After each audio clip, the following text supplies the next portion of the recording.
So Paul teaches, beginning in verse 11, that the purpose of Israel's falling away in unbelief, or the mass unbelief among the Jews in his own day, was not ultimately designed to bring about their condemnation, but rather to bring about salvation, to bring salvation to the Gentiles, which in turn would provoke the Israelites to jealousy and lead them back to God.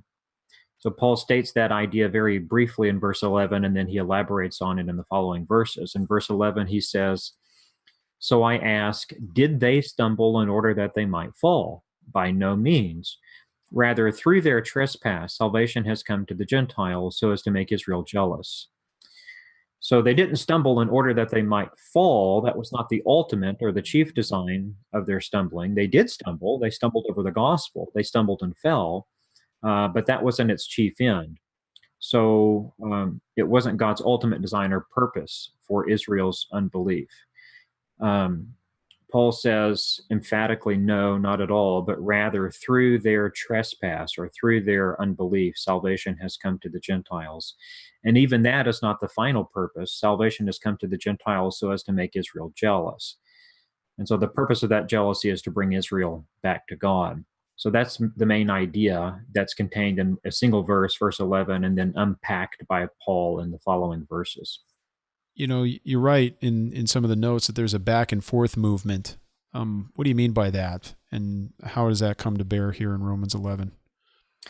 Very good. So God is using one group of people to bring salvation to the other group of people. He uses the Israelites to bring salvation to the Gentiles, and then uses the Gentiles to bring salvation to the Jews. So that's the back and forth movement that's sometimes referred to as the wave movement in Romans chapter 11. God uses one group to bring salvation to the other group. So God's design for the gospel is to bring salvation to all. As we saw earlier in verse 32, that's kind of the clincher of Paul's argument. God has confined all to unbelief so that he might have mercy on all.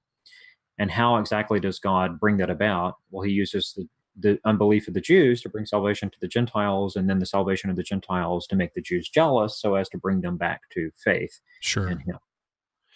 And so how does that relate then to Paul's specific mission? Because he calls into account what he was particularly called, installed, and sent to do.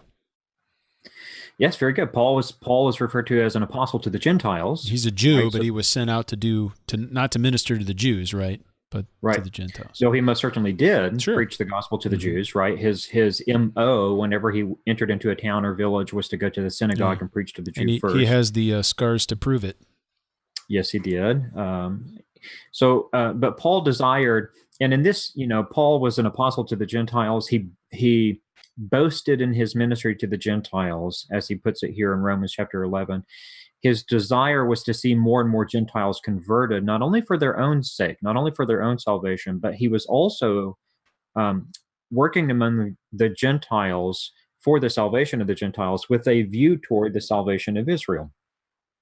So Paul says in Romans 11 that he magnified his mission to the Gentiles to make the Jews jealous so that they too might be brought to faith in Christ. And you see this especially in verses 13 and 14.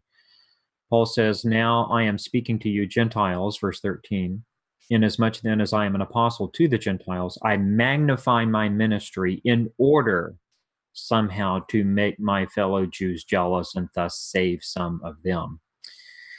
So his mission to the Gentiles was not only directed to the salvation of the Gentiles, but to the salvation of the Jews as well.